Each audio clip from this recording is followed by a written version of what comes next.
It's prediction time for 2020. What technology and telecommunications predictions can we give? Well, we've got a great guest on the line. His name is Duncan Stewart from Deloitte, Canada. He is their director of research when it comes to technology, media, and telecommunications. Thanks for joining us. Thanks for having me on today. There are so many here, and I always love having you on the program because it's always juicy stuff. Let's talk about artificial intelligence first off. Are we going to see any new developments in 2020? Yeah, AI is the fastest growing part of technology, but historically, AI has always been done at the data center. So you had to send your picture, your voice, your location, whatever it was, from your phone or other device off to a data center somewhere in California, and who knew what happened to it there? What we're talking about this year is growth in the number of chips that are used on edge devices like your phone or a smart speaker or an Internet of Things device. These devices, these edge AI chips, are poised to double over the next few years to 1.5 billion units. And what they do is by keeping your data on the device, by having the AI magic work there, obviously it's more private, it's more secure, but it's also faster and cheaper. So edge AI is going to be a big topic. Well, it's a term we hear a lot, and not everyone knows what that means, edge computing. But essentially, Duncan, that if I could paraphrase this, these are these devices that are like computers or smartphones or robots that They aren't like them. They actually are our smartphones Okay. and computers and robots. Our smartphones used to be stupid and not do AI. There are new chips on our smartphones that now allow them to do AI on the device, protecting your data. Is my smartphone sentient then? Is that what you're saying, Duncan? It's not that smart. It's a little bit smarter. It's a little bit smarter than it was, but it's not all that clever. Okay, I heard the word robot. Yes. John and I love robots. Anything cool and new happening in 2020?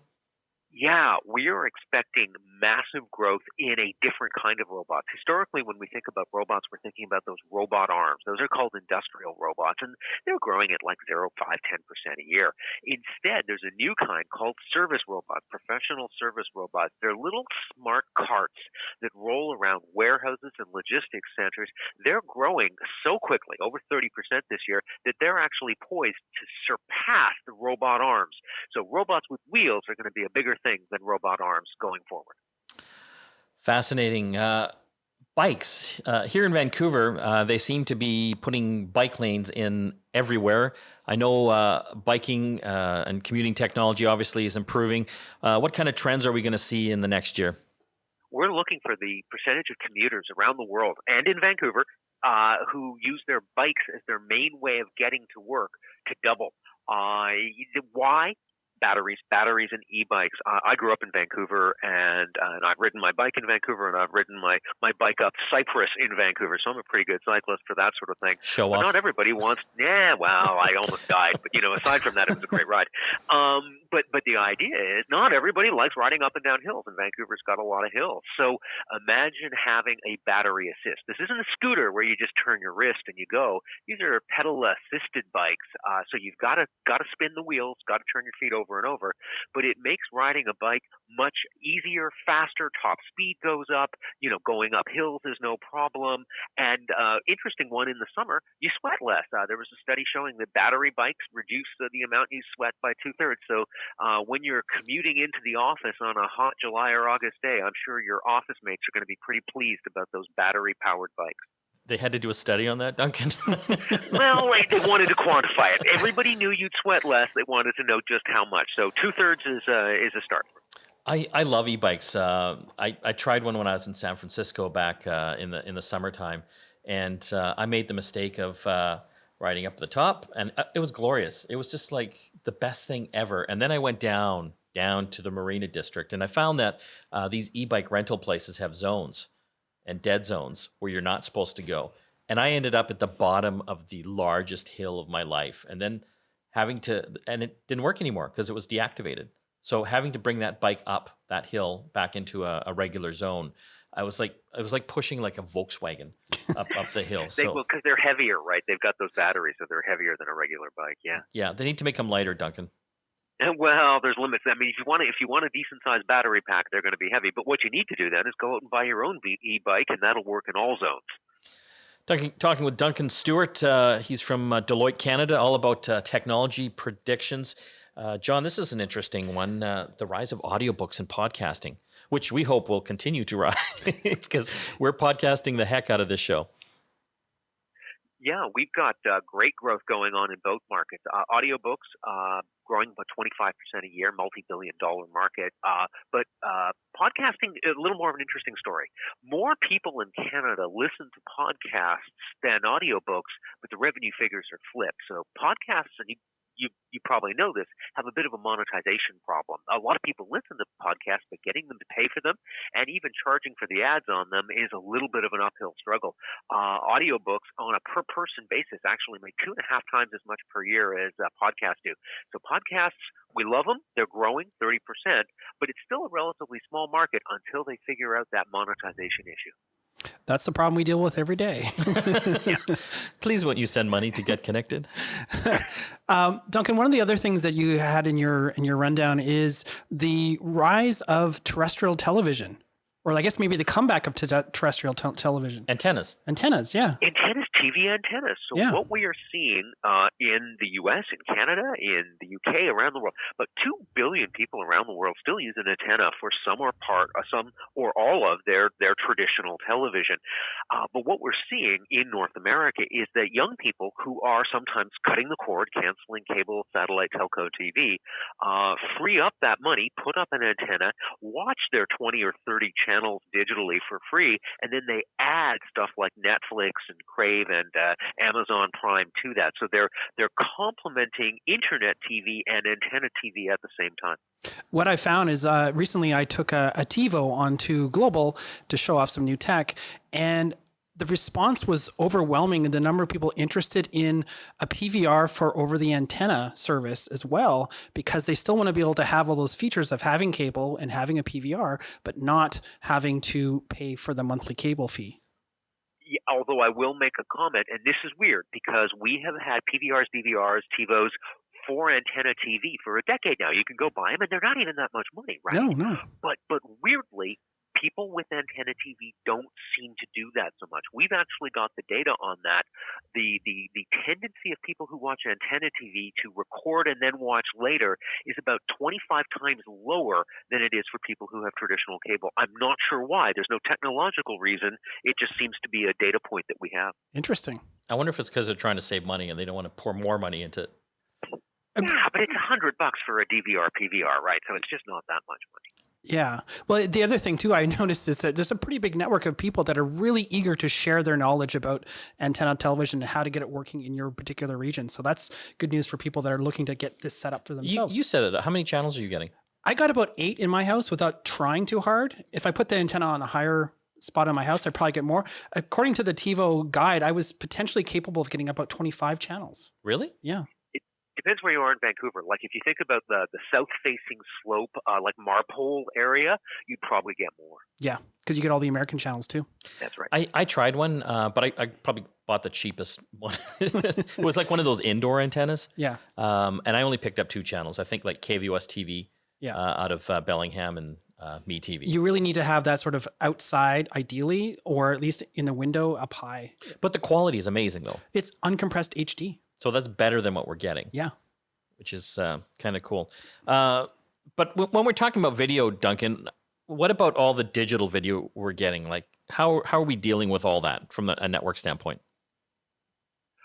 That's a thing called, and I love this as a Canadian because it's CDN is the name of it, and that doesn't stand for Canadian just this once. It stands for Content Delivery Network. We're seeing massive growth in these things. These are data centers, data boxes that are being located around the world, essentially moving data closer to the people consuming it. Mainly video, about 70% of the traffic on the internet is video, and these content delivery networks are able to basically, when you're watching a Netflix or whatever else it is, and you stop and you pause, if that data center is thousands of miles away, that's a real problem. So these content delivery networks bring the data closer to you so that every time you stop, start, and change channel, it's much more responsive. Do we have the networks in place or the plans for these networks in place to handle all this video? I just look at the sheer amount of subscription service that are coming out now, like Disney Plus and Apple TV Plus and every week there's something new coming out, and more people are cutting the cord from cable TV to go to like the Netflixes of the world. But that's all streaming through the internet. Can we handle that? Yes, that's what the CDNs are doing. We have the capacity out there. By and large, it's not the internet connection that's the problem. It is the data close enough. So that's where there's that growth in the CDN market. There are technologies now using satellites that will basically be able to provide internet around the world. Tell us more about this, Duncan. Well, we already have some of that, but those satellites right now that do provide data around most of the world, not so great near the North and South Pole, but by and large pretty good. Those are located in what's called geosynchronous orbit. That's 36,000 kilometers up, which means that for the time it takes a radio signal to go from my house to them and them back, means that it introduces what's called latency. And that's a real problem when you're trying to think about clicking and waiting 1 or 1.5 seconds every single time for a response. So what they're planning on doing is launching thousands, literally thousands, tens of thousands of low Earth orbit satellites. These aren't 36,000 clicks up. These are like 400 to 1,500 kilometers up. And because they're so close, the response is much faster. Latency is much lower. The problem is you need thousands of them to cover the Earth. We're predicting that hundreds of them will be in service by the end of 2020. And the interesting thing on this is the first areas they're going to be providing coverage to is places like Fort St. John and stuff like that. It's the high north that's going to be some of the first places to see this low Earth orbit data satellites switch on, probably towards the back half of 2020. This is what Elon Musk is doing, isn't he? Yep, absolutely. Starlink and SpaceX and Musk is one of them, but Amazon's got a service as well. As a matter of fact, Canada's Telesat is working on this as well, and a Toronto startup called Kepler is working on a variant of this as well. So Canada's well represented in this. John and I are starting one too. It's Mike and John's low-cost satellite internet service. You're just going to have a hot air balloon. If you've got a couple $1 billion, that ought to work well. Is this similar to what Google's doing with Project Loon, or is that something completely different? Loon was balloons, hence the loon part. Right. But this is like really, really high balloons, I guess you could put it that way. But they're just satellites. They're smaller. They're smaller than the ones that hover over the equator. But there's more of them, and they're much lower down. And that means that you've got a problem in that you can't just point an antenna at one of them and leave it there. You've got to track it as it moves across the sky, which is a tricky thing and pretty cool. So you talked about getting internet service to rural areas, and I've tried satellite internet before, probably back in the 90s, and it was amazing because it was like a farm out in Abbotsford, and they just couldn't get internet out there, but the satellite service worked. But the problem was you'd click on like the link on the website, but then it seemed like forever for it to actually go up to space. Dial up to space and then come back. It does. Yeah, well, Speed of light. With the low Earth orbit satellites, like, is it going to be like a normal experience that we get down here? Oh yeah, it should. I mean, they've done some tests so far. In those tests, it is just as fast or faster than broadband is through a wire. Latency is so short that human beings can't even notice it. Should we be concerned there's going to be tens of thousands of satellites up there? Well, that's a funny question. So there's a few concerns about that. One is that a lot of those satellites, they're kind of bright when the sun hits them, and astronomers are worried about this. The bigger issue is more about them running into each other. And if that starts happening, you could end up with a lot of space junk or space debris. Now the companies doing that say they've got plans for mitigating that and preventing that from happening. But that's obviously one of the things that we're going to keep an eye on. It's great to have high-speed internet everywhere, but on the other hand, we don't want a bunch of junk up there hitting other satellites and causing problems. Yeah, I saw that movie Gravity with Sandra Bullock, and for a brief amount of time, George Clooney, and things did not end well. Yeah, that's the same kind of concept. Duncan, I want to thank you for joining us today. Well, thank you for all the great questions, and I'll be coming out to Vancouver and talking more about predictions in January. So maybe I'll see some of the audience then.